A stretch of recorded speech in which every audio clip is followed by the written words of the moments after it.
Hi, my name is Michael Bahovsky, Programming Director for Musical Lab. We are a nonprofit dedicated to developing new musical theater work right here in Philadelphia.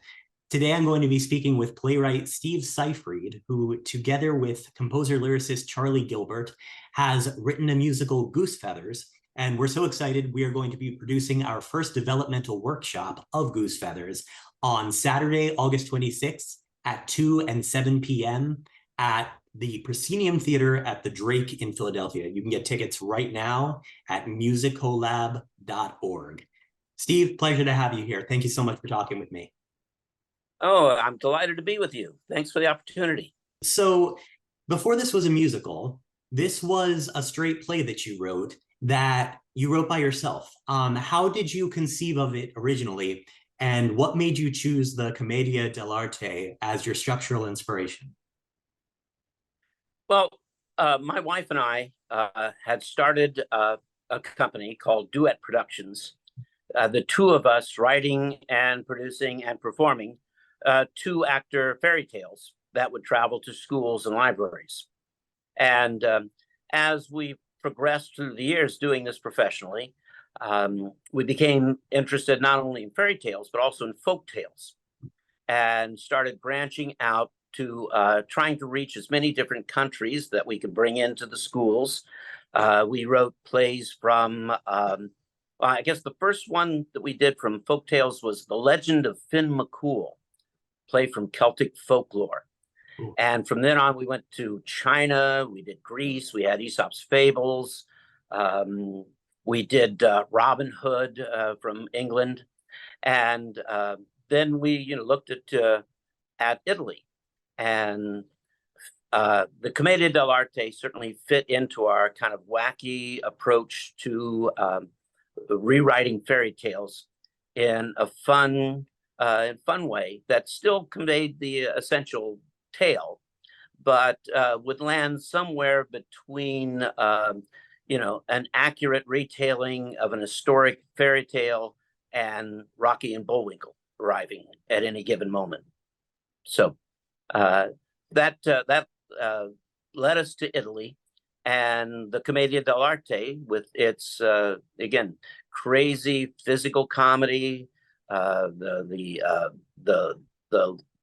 jokes, the gags, everything fit into what we did so well, and so we bounced on that and wrote this play, Pedrolino in a Pinch. That's great. And that's how we got into the commedia. It's something I had studied in college and really enjoyed. We had seen many commedia plays, so it's something that appealed very, very, very broadly to both my wife and I. That's great. So what was it like?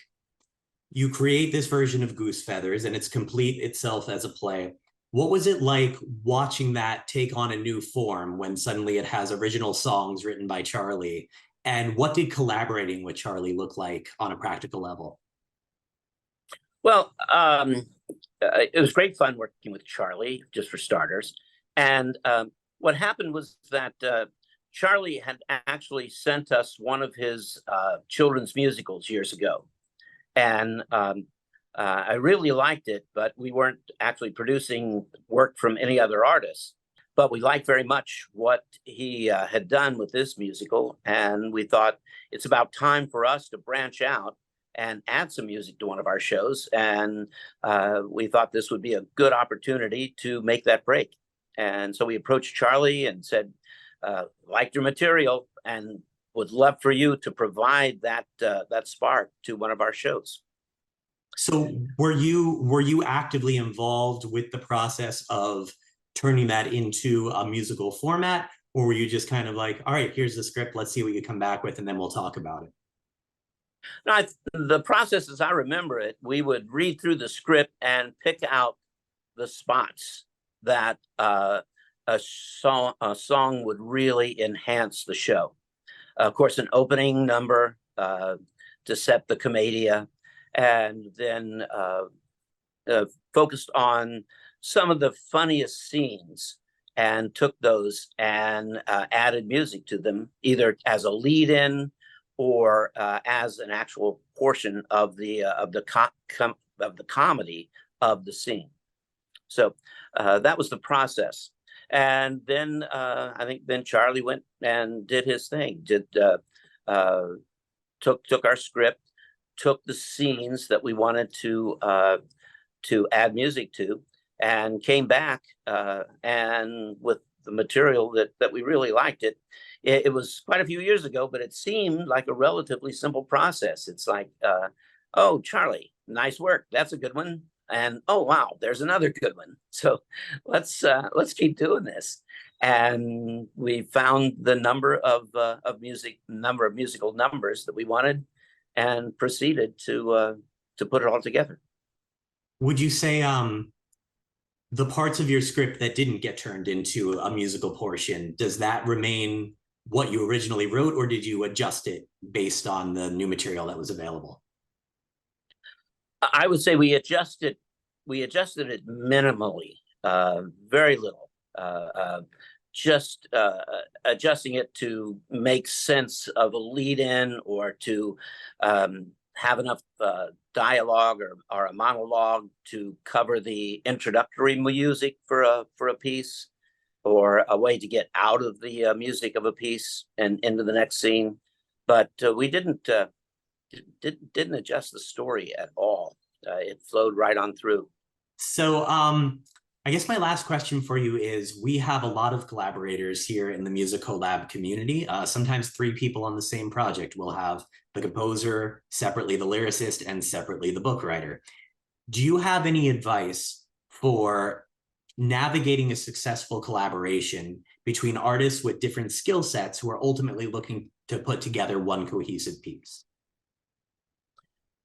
Well, I think the big challenge for people who are collaborating in a musical or other projects is, a clarity of vision, to make sure that you all share the vision of what the program should be.